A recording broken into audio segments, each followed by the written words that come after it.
Morning, how's everybody doing? We good? Thank you for coming out this morning. Greatly appreciate it. Welcome to WestEdge 2019. My name is Josh Cooperman. I host and publish Convo By Design, which is a podcast for the design and architecture trade here in Southern California. You have some information on your chairs. Here's what I'd like you to know at the start of this. If you like this conversation, and I hope that you do, subscribe to the podcast because everything from here is being recorded. The entire weekend, everything's being recorded, and you will be able to download episodes of the podcast and hear these again. And again, subscribing is free. It's everywhere you find your podcasts. Couple other announcements. As you're leaving, if you wouldn't mind, there's a bucket on that back table over there. If you put your business card in as you leave, we're going to be doing drawings all weekend. You do not need to be present to win. And there's some great prizes, so please feel free.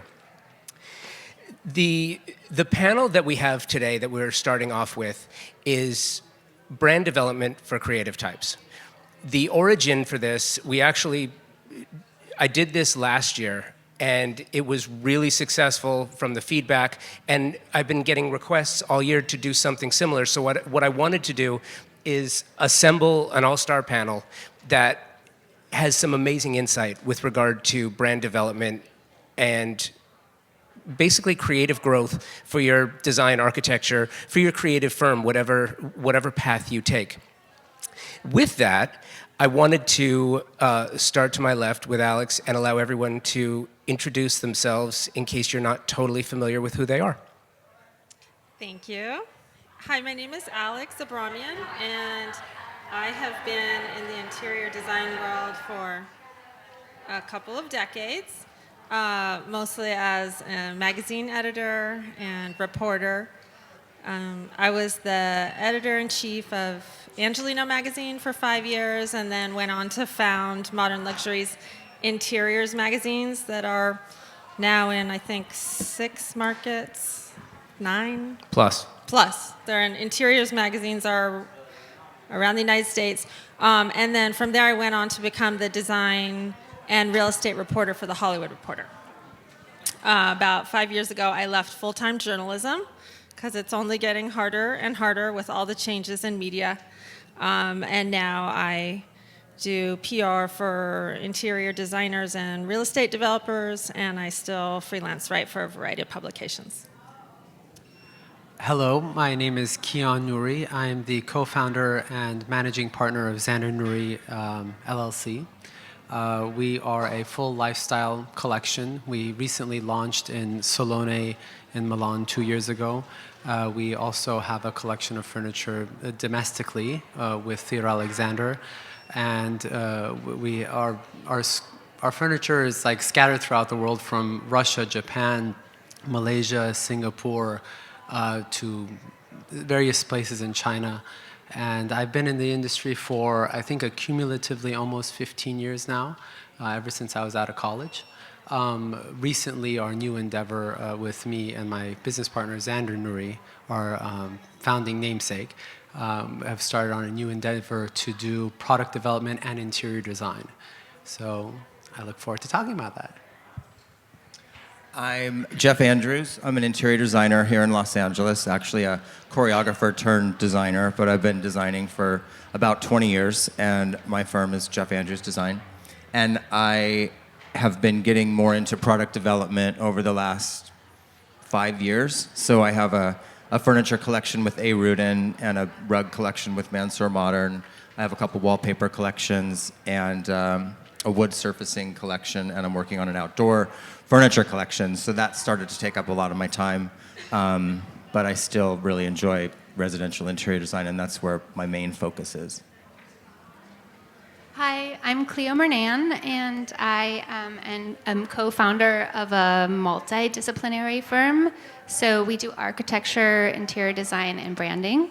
I started as a graphic designer about 20 years ago, and have done a lot of branding-focused projects over the years.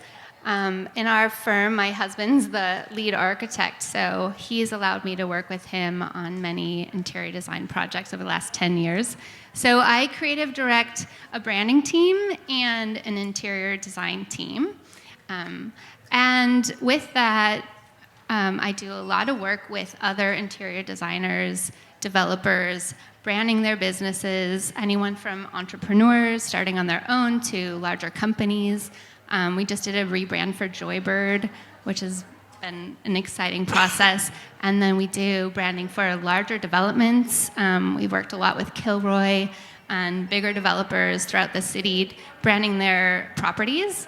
And so I have an interesting background in that I've done a lot of graphic design and then work internally with interior designers as well. And excuse me, and that's what I love. And so we're not going to slow roll this. You came for answers. And so we were talking about this with regard to brand development for creatives. And we've pretty much come to a consensus that nobody in this room or in this hangar or in this city has the time that you wish you had to focus on your brand. What is, so I'm going to start with you, Cleo. What is you see this every day. You create brands. You create stories for brands. What do you see, and why do you think it's always the last thing that is tended to behind the work? Well, I think the design for interior designers is in the photos, right? That's where the work is. That's where the beauty is. But I think everything supporting that is often totally ignored. And so I see a lot of novice, like just simple design mistakes in the graphics, in the presentations, in really generic looking logos, in bad typography. Just things that are not considered overall with interior designers, which I find really surprising because these are incredibly talented people doing really beautiful, unique work. And it's a whole part of their company that's ignored, which is this visual ID piece. And it's really so easy once you kind of know where to start. And I see it from small businesses starting out to larger brands too, just completely not understanding how a toolkit works or how to use it, how to create a compelling brand. And it starts with your logo, but it's also all the different layers. So yeah, it's really interesting to see. So Jeff, you're known for, in addition to the impeccable work, you're also known for your brand. You're known for your story. Maybe because you had a creative endeavor before this, how did you create your story? And then, how did you continue to develop the story over time and stay on point? Well, to me, your brand is just you. It's really just your aesthetic, your creativity, how you choose to put that out into the world, and how you market it. So I don't totally agree that it's all about a logo, I have to say. Like, it's really about, like, I don't everything think it's all about visual. a logo. Okay. But it's like everything that you put into like the stuff I put into my work with my clients, and how I listen to my clients, and how I interpret their thoughts and their dreams into reality and through my own creativity. So it's all a path that's connected. So getting into like product design has been interesting because I didn't know at the beginning exactly what I wanted to say. It was really through like getting introspective with myself and looking at my past projects and looking at, for example, looking at furniture that I had custom made because I couldn't find it. And it was just in my own head. So I had to really put pen to paper and figure out what I wanted to say as a furniture designer or a rug designer or a wallpaper designer, besides just being an interior designer. So I feel like the story's still being written, and it's not, I feel like it's not that calculated as far as like, I'm gonna do this, I'm gonna do that, and this is how I'm gonna put it out into the world. It's really just kind of going within and doing what feels right to you as a creative, and trying to put that into a business sense that's gonna let people know who you are. And I think that's a great segue into Keon, because you kind of run the business. Don't tell Xander this, but you guys have a good. I think that's one of the things that I found most impressive about the firm is you have a hard line. There's a delineation between your role, his role, how you manage the firm, And from a business perspective, does that give you more freedom? And if it does, how do you? I'm big when it comes to story. You have a very strong story, and you guys have stayed true to the story from a brand development standpoint and how you run the firm. Do you shepherd that? Do you keep an eye on it? Do you manage it? Well, we have veto power on anything that the other one doesn't feel strongly about. But one thing we also hold true to ourselves, we know our strengths and our weaknesses. I mean, the biggest joke between me and Xander is like with the both of us, we make one good, decent designer, one good, decent, a businessman, and so on and so forth. And we were very fortunate that we were able to start our company off with a launch of a collection of, I want to say, 170 pieces that were spread out through the world right from the get-go. And one thing we really discovered, and it was like a contraction to us, was we were approached by a bunch of different companies that wanted to work with us, but really didn't fit our brand.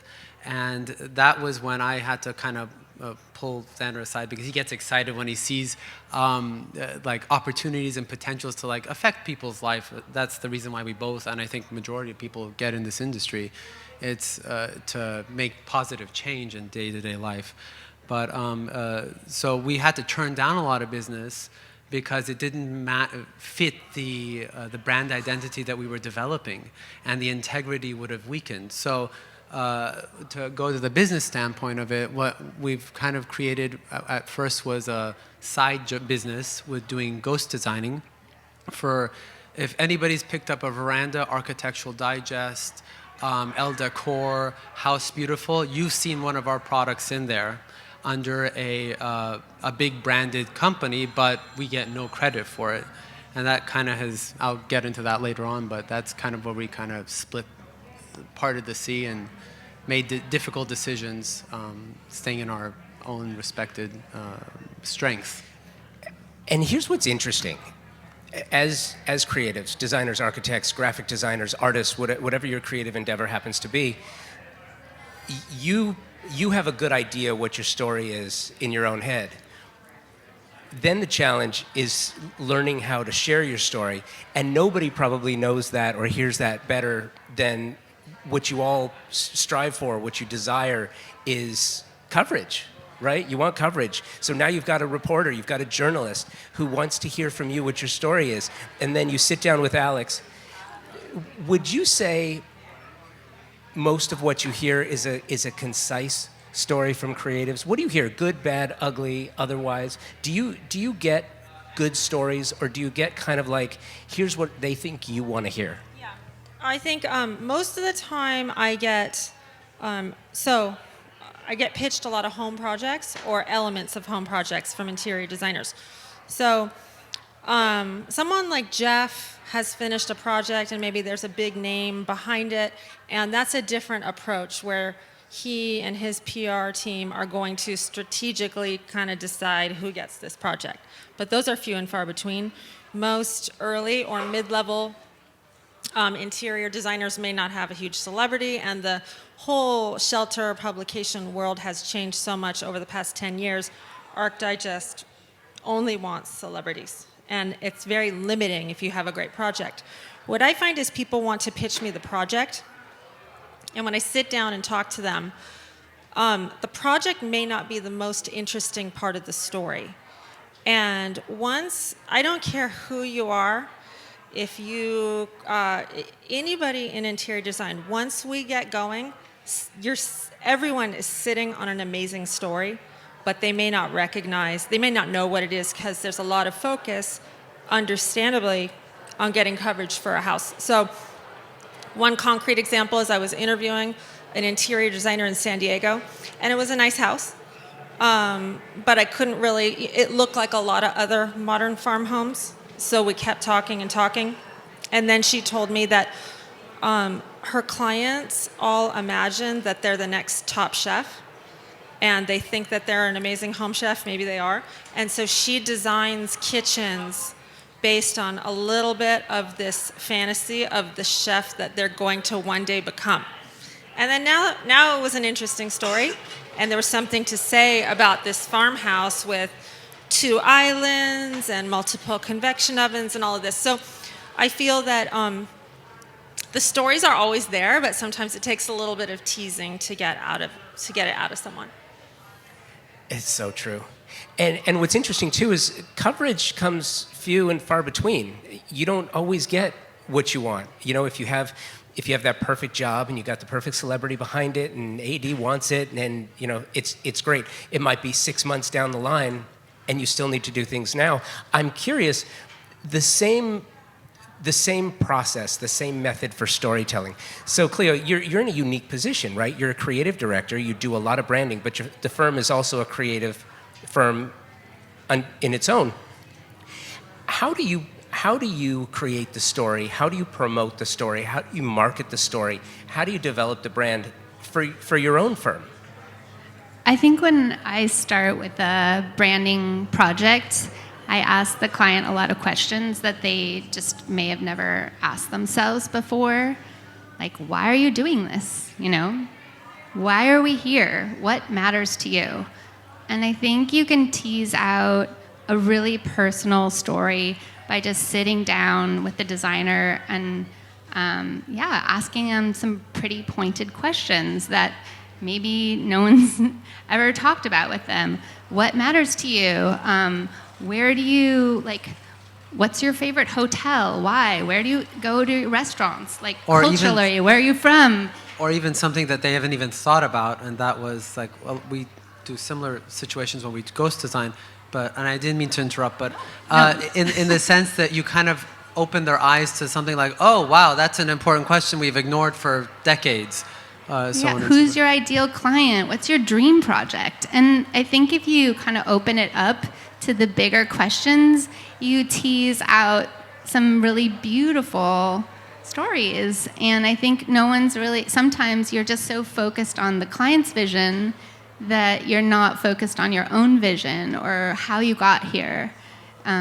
Okay, so that's interesting too, because thinking about like the branding elements of like a design firm or your brand or just aesthetic, because I just released a book this year, and that was a crazy process, and I worked with a designer on that, and he did that. He did that kind of interview that you're talking about, and we talked about how I wanted it to look, like what I wanted to put out there, not just the projects or the pages, but how I wanted it to read and how like I wanted it to tell stories without just being like a book of like pictures. A portfolio. Yeah, exactly. yeah. And so that was a really introspective kind of process that I think what you're talking about, and it was interesting because it really did pull things out of me that I wouldn't have necessarily thought about just in my everyday, like doing a design project. I did that with Ted Muelling. We did a book together, and we just sat down for weeks, and we cut out pieces of paper, and you know, he's all about contrast and nature, and there was. Oh. I have that book. It's so beautiful. Well, Ted Muelling. Something else that I just wanted to throw out there, and personal experience. So I had a chance to interview Jeff for the podcast. You've been on the podcast. But I had a chance to interview Jeff at LCDQ Legends this year. First of all, did you do that in support of the book? Would you have done that otherwise? No, I did it mostly in support of the window that I did. Yeah. Which I did in support of the book. Okay. And we'll get to that in a minute. But I love the window. It was fantastic. But here's what was really interesting. And here's what I'd like to encourage all of you to do. Know your story. Be prepared to tell your story everywhere you go, to anyone that'll listen. What I'd also like to encourage you to do is to be hyper aware of your surroundings. So here's the story. So we were at Dragonette, and as I started interviewing Jeff, Patrick had this bell on top of the door, and people are coming in and out, in and out, in and out, over and over as they're setting up the window, and the bell keeps ringing. Jeff was in the middle of a story. I didn't want to interrupt you. He stopped me. He said, hey, you know what? Can we hold for just a second? Can you guys just stop? Give me 5 minutes. Stop coming in. Because he realized something. He realized that this is and his... he was controlling? Huh? That he realized he was controlling? Well, you knew that. But he realized that this was the presentation. I'm recording it in audio and video. It's going to be on YouTube. It's going to be out there. He wanted his story to be heard without the bell ringing in the background. Seems stupid. I get it. It's really one of those small, trivial things, but he understood that that would be a distraction, and he didn't want that there. I encourage you, know your story. When, and we'll get back to this in a minute, as far as when you sit down with people to tell their story and to write about them, I'm surprised sometimes, and I'm curious if you are as well, when you sit down with somebody to talk about a project and they don't have clear and concise ways of explaining and expressing their thoughts that went into the project itself. Like, you find the story by bumping into it, not because it was already preconceived. Right. Well, every designer's most dreaded question is, how do you describe your style? Because it's a hard one to distill, and I appreciate that. And maybe your style is really contingent on the project, or maybe you're a designer who's hired just because of one specific look. But that's a question that most people dread and stumble and say, "Can I email you back?" It's a hard question, but it's necessary. And because it is a difficult question. It's like it's something that we have to think about all the time, and people are always looking for a designer to have like a signature style, which can kind of trip you up because you're trying to reinvent it all the time and make things different. But back to what you were talking about before too, like, because you've interviewed me several times, and I think what makes you really good at it is you don't just say, well, why'd you do that?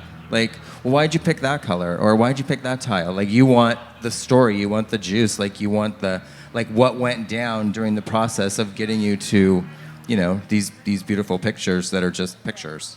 I think, thank you. And I think designers also, one way you can go about it is kind of sculpt away what you aren't. And that's really useful when you're telling your story. It's like, what are you not? If that makes any sense. I think that helps. Too, if you look at some of your competitors, you can say, what are they doing well? Like, why am I drawn to them? And then you can say, but what are they missing? And how am I different? And those are really, like, that series of questions are really good just to answer for yourself and put in your brain, like, so-and-so is an amazing designer, but where are the gaps, and how can I express myself in a different thread? It's so funny you say the missing part of it, because a lot of times when we go to companies, when we're doing the ghost design, it started off as a side thing, now it's becoming something we love and we have more fun with because we can do multiple different directions of design. But they'll always say, walk around our showroom, look at our catalog, tell us what we need to be perfect, as a test to us.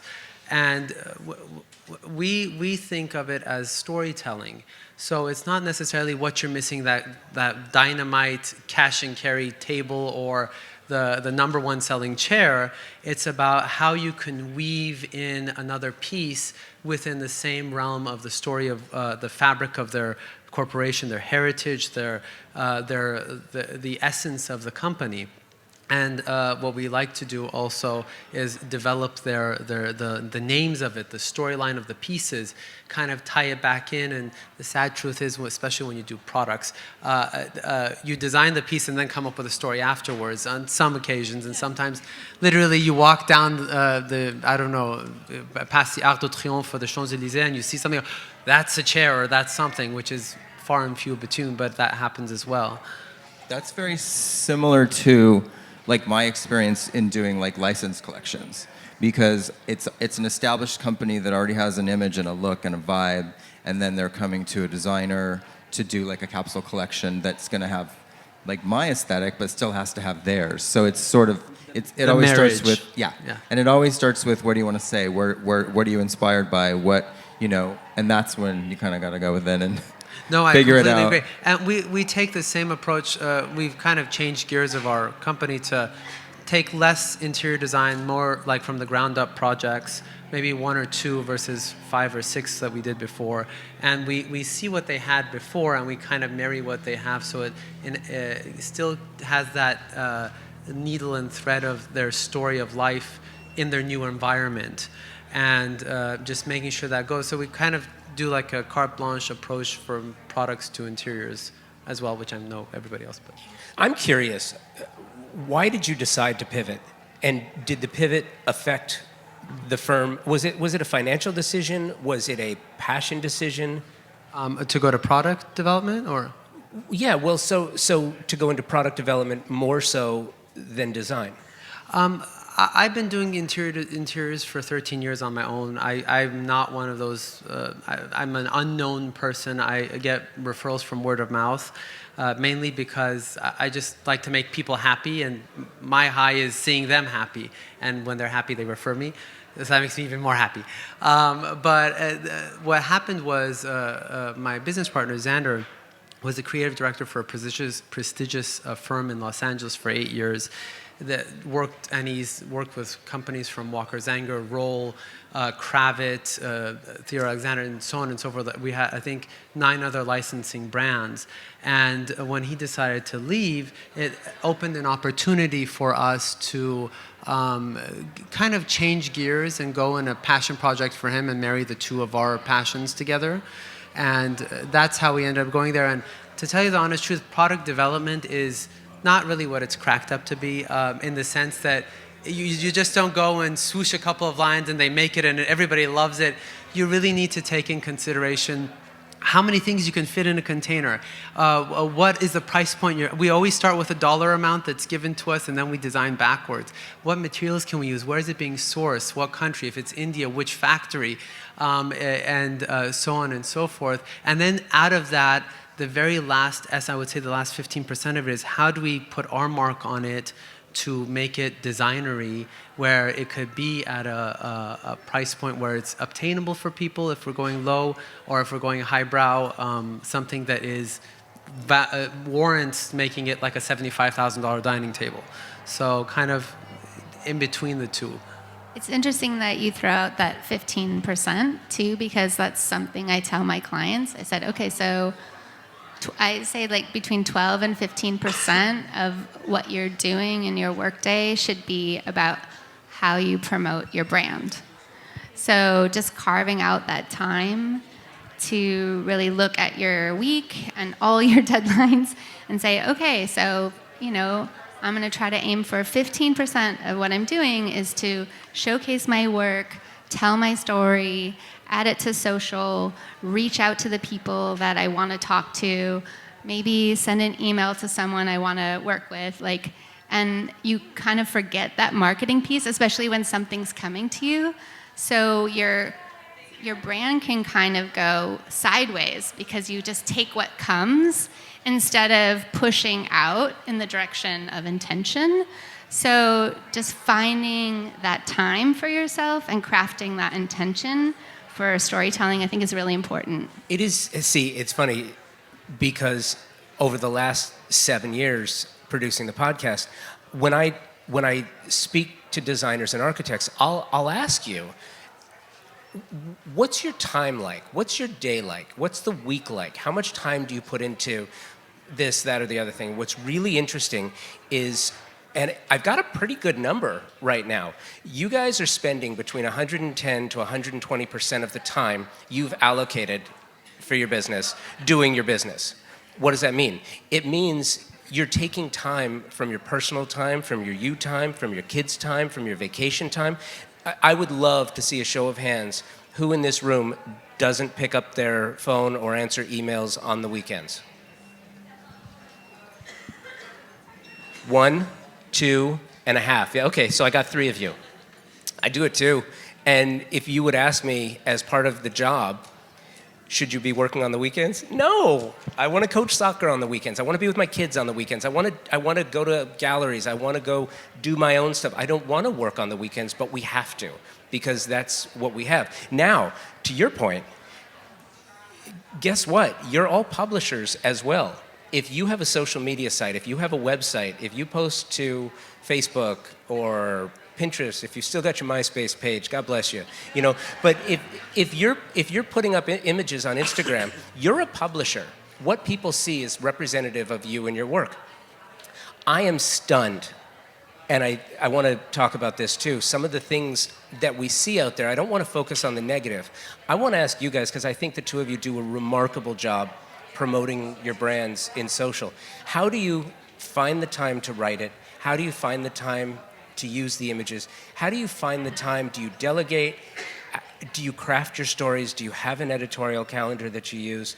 Most people don't, by the way. So, but what do you do to have that presence and make sure that that presence is both on brand and consistent with who you want to be? I'm the first victim, I assume. Our aesthetic and style is if Milan, Paris, and the Middle East had a baby. I feel like that's our version of modern. Okay, that's a story. Okay, I just want to point out that's a story. You can tell someone that in 15 seconds, and I think everyone gets it. It's kind of weird, but it's a story, and I get it could be very horrifying. Depends on what side of the table you sit. But so what we were trying to set ourselves apart from a lot of, I don't want to say competition, but friendly fire with other brands in the same genre of design, of modern side of the aesthetic. So what we did was, instead of just posting projects and furnishings, we try to do the inspiration shots that we really actually gather to develop this stuff, but we don't state that, oh, the fretwork of the bed came from this architectural element, or one of our Zaha Hadid's buildings inspired this table. We just put the shots, and it looks like a hodgepodge of stuff sometimes, but it also, I feel like over time, when you layer them, it kind of explains your aesthetic as a whole. And whether it's color, texture, architectural elements, or furnishings, and even also we kind of incorporate our day-to-day lives into it, because we've discovered that people want to see how we live our lives and how we interact with the pieces that we're doing. So we kind of, instead of posting constantly random stuff, we go methodically, and every trip we go, we take around 3,000 to 4,000 images, and then I sit down and I go through every single one, and then it's really tedious. And then Xander does a little bit of a blurb, and I edit it, and between the two of us, we have a baby. And that goes on Instagram, for better or worse. But that's how we approach the pig, I guess. That's so cool. Like, mine is definitely not that cool. Because it can get confusing to me, like people I follow. You have an incredible page, so I would love to hear what you think. Thanks. I always get confused when I follow other people or I look at other people's sites and they're posting other people's work, right? But you're not doing that. You're posting your own inspiration, which may be someone else's work, but that makes so much sense to me. With that being said, I don't want to be complete. We do post sometimes other projects, but it has to be something that's like, it's like a mental orgasm of beautiness for us, that we're like, can you believe what they did? And oh my God, that's so gorgeous. I feel like a piece of junk compared to them. But we do that, and we make sure we notate that as much as possible in there. But I only post my own stuff. We don't put that much thought into it. Like I wish I did have that much of a story behind it. There's really no story. It's just images of things that I've done, or sometimes behind the scenes stuff of work that's in progress, or events that are happening. I don't post that much personal stuff because I feel like people really don't care. Like, they're following me for design, and they want to see design, and they want to see pretty rooms, and that's kind of as far as it goes for me. Like, I don't think I take it all that seriously. Yeah, I mean, this is the question, right? It's so hard. We only post our own work too. I feel pretty strongly about that. But there are things that you can get inspired by, like an artist or an art piece or a vintage piece of furniture that could be the starting point for a project. And those are things that we're trying to post more of. I also we have a photographer on staff, so we try to post pictures of palettes and take our time when we're building materials to beautifully photograph them, and I feel like people respond to those things too. And then I think just tagging, everyone that you possibly can, and crediting, and I think that really helps. We use Planoly. I don't know if you've used Planoly, but it's kind of great. Like, if you do this 12% model, you can literally spend an hour on a Monday, push all of your posts into Planoly, caption them, and then maybe just go on every day and respond to the comments. So having a software that just a tool that helps you stay on top of it, I think is really helpful. You're going to have to help me when we leave here because I know. Sounds cool. Planoly is a good product because it makes it like it editorializes your You can image. see the grid, right? Yeah. But the whole layout, it makes it look more like a magazine. And they have Which a I really like. nice calendar too. So you can organize it like, okay, Monday we're going to post a picture of a project. Tuesday we're going to post an inspiration image.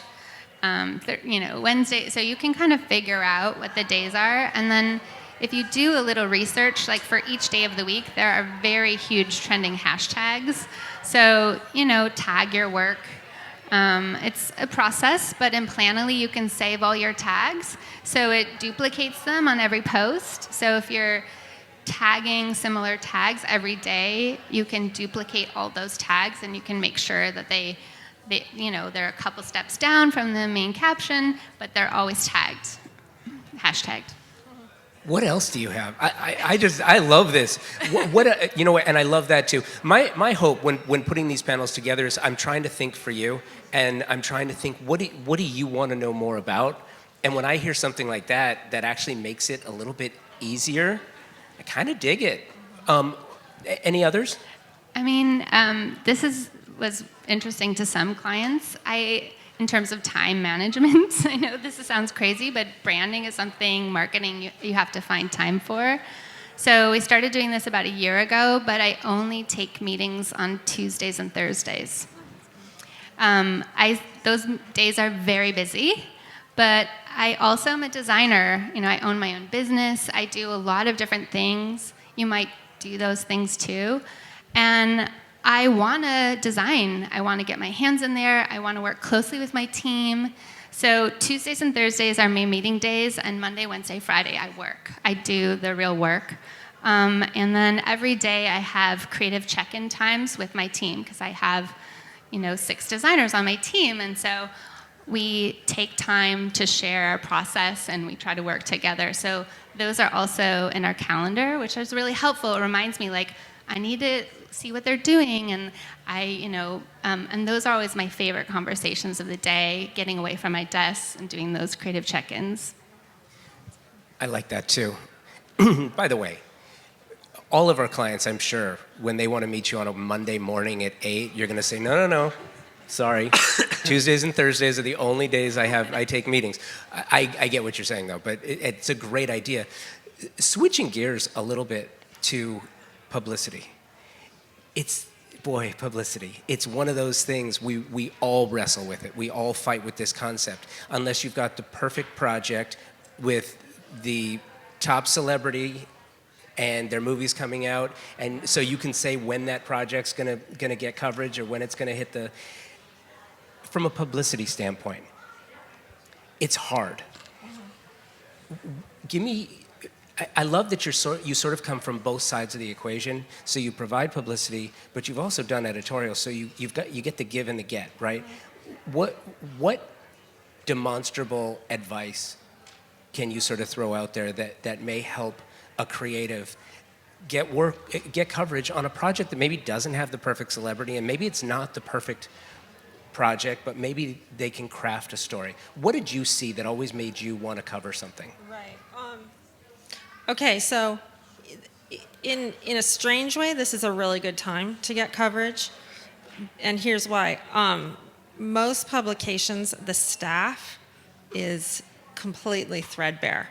You have beautiful magazines with 2 people behind them, and when I started out at Angelino, I would go to events, I would go to homes, I would go to showrooms, I would talk to people. Now editors can't leave their desk because they're doing everything. They have to produce a print magazine and a digital magazine, and the deadlines are brutal. So I feel like it's a decent time, sort of a unique time, to reach out to them, because I will still get editors. I mentioned this to you when we spoke last. I'll still get editors, and they'll email me. They're like, I need a colorful home in Los Angeles. And that's how stressed they are and how little time they have to do any form of outreach. And here's the other thing I know.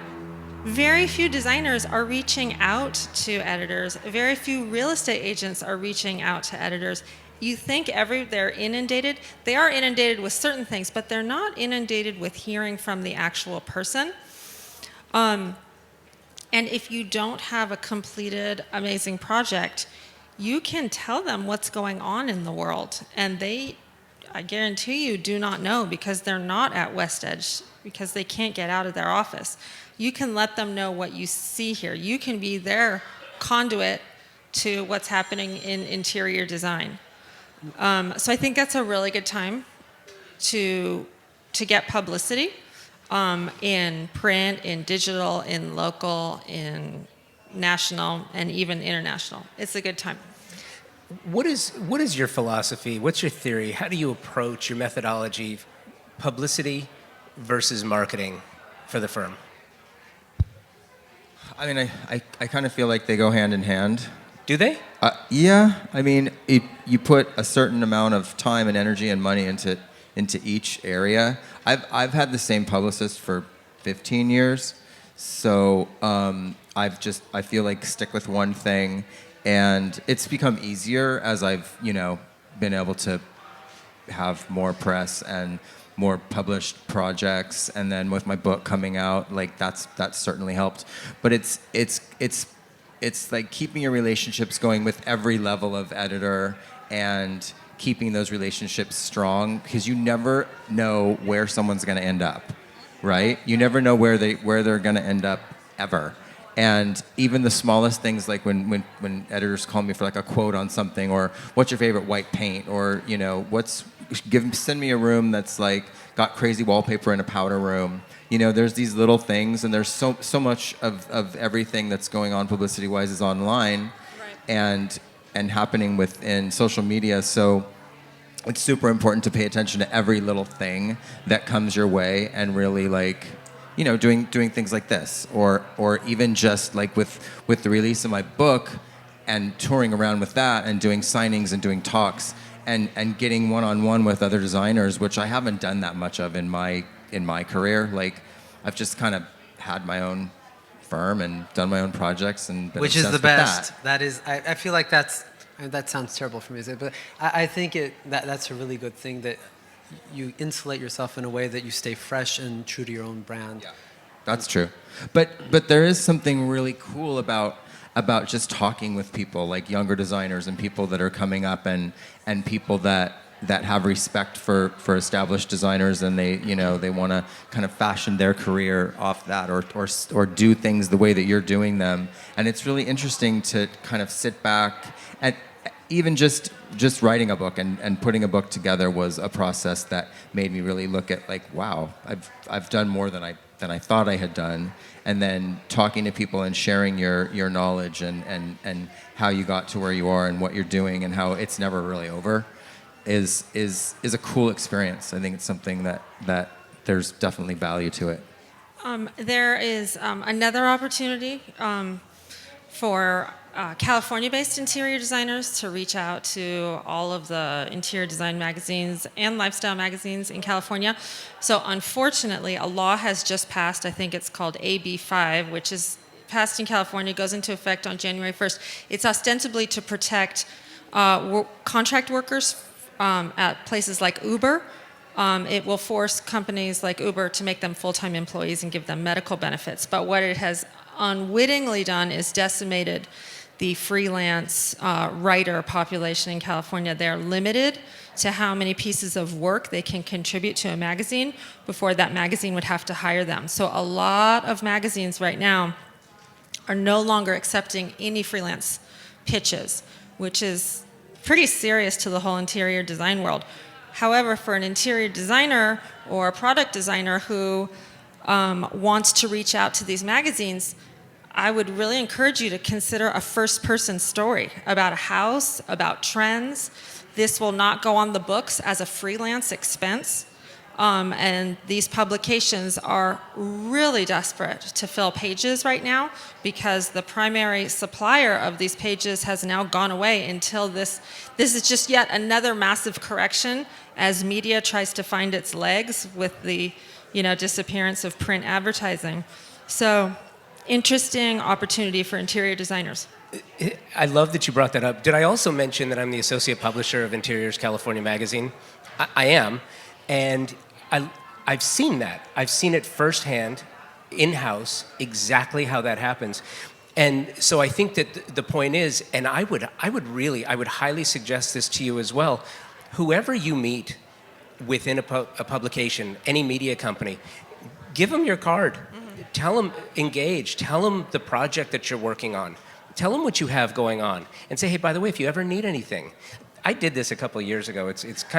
Maybe it makes no sense at all, but a couple of years ago, I decided that I was going to say yes to every project that I was approached to do, every interview. I was going to find a way to make the story work. So I said yes to everything. It was an exhausting year, but what it did was it gave me access to people that I might not have ordinarily engaged with otherwise, because of whatever I was thinking about at the time didn't necessarily match with what they were doing. So that's how we met, huh? No. I didn't want to say anything. No, I've known you guys far longer than that. But it's true, I did that, and it was really interesting. And I guess maybe the moral of that story is sometimes, no matter what level you're at, sometimes it makes sense just to engage with people that you may not have an ulterior motive, or you may not have that, just to put it out there and see what happens. Yes? No? Do you do that? Yeah, 100%. I mean, I didn't used to, but I've gotten more comfortable with it, and it's sort of liberating, actually. Like, just, learning to listen and not just, go through your day and talk, I guess. Not a big talker either, but yeah, I feel like there's tons of value in that. We as a firm, I just want to touch base on something, at the beginning hadn't had that much positive luck with getting publications. And one of the biggest impediments was because the editors knew us from these name brands, and they see us in the showrooms, and they knew that we had a connection. And those big brands do lots of advertising in their magazines, but because of our non-disclosure agreements, we could not be mentioned as being, the ghost designer, or have any affiliation with these. So they would drop our project, not because they didn't like it or it didn't work, but they can find somebody else that had an affiliation with something, and it worked. And it was pretty sad. So one workaround, I'll shut up in a second, but one workaround that we found was, if you specify, and this is think of it as a green person trying to get publication, that really helped us. Mention almost every vendor that you used in the space. And let me give you an example. We love Nobilis, we love Pierre Frey, we love Dédar and Hermès. Even if you put it like half a yard on a pillow, at the beginning we were starting off, we'd use like these $500 a yard fabrics. We'd stick it on a small thing just so we could mention their name and the project. And oddly enough, that would oh my God, they used Hermès. I don't know where it is. I don't know what it is. I don't know what it looks like, but there's Hermès somewhere in there. And that would get us, it was it was interesting, but it got our horse to the show and kind of got us moseying. So, and then now we're a little bit more selective. We like to go with a local or a startup. Like our favorite magazine right now is Mille Nuits and Aspire Home, but it has more of a semi-national syndication because of the content that they put in. But can I just say one thing? If you're going to try and do publicity or any form of marketing, the best money you'll spend is on the photography, because the days are completely over of a publication sending a photographer out at every single level of publication, all the way up to AD online. And a stylist. I think sometimes they help. Yeah, for sure. So photography, and then shoot it the way a magazine would. Shoot it with yourself in the room, yourself not in the room. Duplicate a lot of shots. If you have a dog breeze through. That actually really helps. If you have a chicken, even better. So don't skimp on photography. It's absolutely critical. And what you're saying is, if you can provide the caption information, you just increase the odds one more time. The more you do the editor's job, the greater the chance of getting published. Can we just dig a little deeper into that for a second? Because the chicken joke aside, it's true. Kids and animals, right? Or MS. When I was in college, I did real estate, and I would rent homes, and that's how I start off in the design business. My real estate clients used to be my design clients, and the best thing to do to sell a house that's above 5 million is to put cinnamon sticks, a little bit of water in the oven. Everybody thinks you're baking something, and their mouths start to water when they go through the kitchen, and without depending on which target demographic of what part of the world your buyers are from, but it really triggers certain emotions and feelings, and they fall in love with certain things without realizing it. Backing up just a second. So photography can be expensive. With your projects, how many of them do you professionally shoot versus shoot yourself? All of them. Everything. Everything. I think you have to, because then it's over and you can't go back. You can't go back, right? And I used to look at things more in pretty pictures until I started photographing for a book, which is a whole different job, because they want you to go, they want you to feel like you're in the room. So it's not, you don't book a photographer for one day, you book them for 2 days always, and get all the details and really try to tell the story and then go back and figure out what makes sense. But I feel like that's changed the projects that I'm doing currently a little bit, because of the how deeply you have to think about why everything fits together and making it as cohesive as possible and really telling a story throughout a home. Do you work your publicity rights into your contracts? As far as what? Rights to publish. Do you do rights Yes. to publish with your photographer Yeah. and with your client? Yeah, we do a total buyout. Yeah, that's key. We do too. Yeah. I And we have- shoot a little bit different way. You're talking about kids and animals, but when you look at interior photos, I feel like they're all perfectly lit and a little bit flat. And so we really try to pay attention to the light in the room too. So if you don't have a model or someone, styled a certain way, or a cute dog or chicken, I think that makes a big difference. Or also creating a little animated GIF, someone just setting a bowl on the table, or watching light cross a wall in the room. It could just be a really small vignette. So I feel like we've been trying to get a little bit more creative with our photography. And I feel like it's working. When you order flowers and you say it's for a wedding, the price goes up 3 times. I think the same is true when you say photography and interior design. So one approach you could take, and you're not going to get the best product, but if you do your homework, you can get pretty close to it, is you can look to real estate photographers. Their prices are about 60% less, and if you really look around, I'm happy to share a couple really good ones. The price is so much less. They don't do vignettes, so you have to art direct those, and you have to style everything yourself, but you guys are designers, so you can already do that. So that's a really good way to get highly decent photography that's publishable at a much lower rate. That's really good. Any other tips, tricks, hacks, advice? Okay. So we've covered a lot of ground here, and I hope you've enjoyed this. So listen, a couple of things. First of all, I want to thank my panelists. Thank you guys very much. I really do appreciate your time here. Thank you.